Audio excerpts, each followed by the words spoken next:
تبارك الذي جعل في السماء بروجا وجعل فيها سراجا وقمرا منيرا وهو الذي جعل الليل والنهار خلفة لمن أراد أن يذكر أو أراد شكورا وعباد الرحمن الذين يمشون على الأرض هونا وإذا خاطبهم الجاهلون قالوا سلاما والذين يبيتون لربهم سجدا وقياما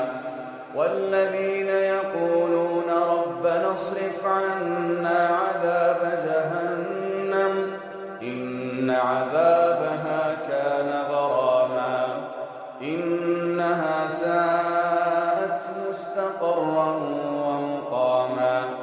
والذين إذا أنفقوا لم يسرفوا ولم يقتروا وكان بين ذلك قواما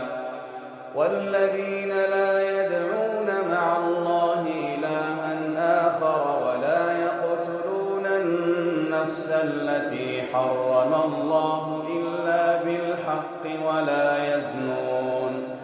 ومن يفعل ذلك يلقى أثاما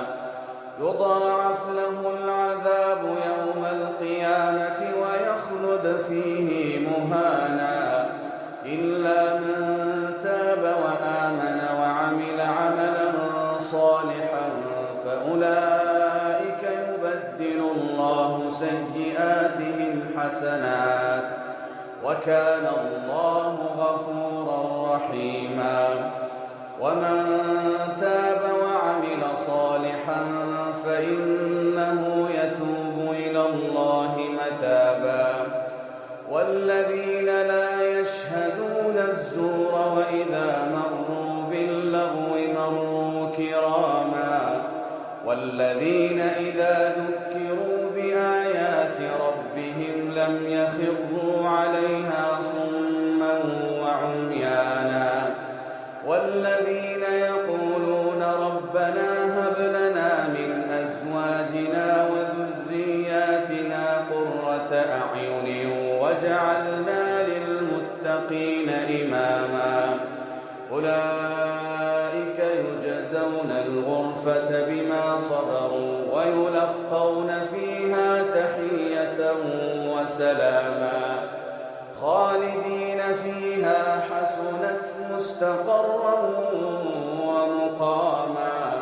قل ما يعبأ بكم ربي لولا دعاؤكم فقد كذبتم فسوف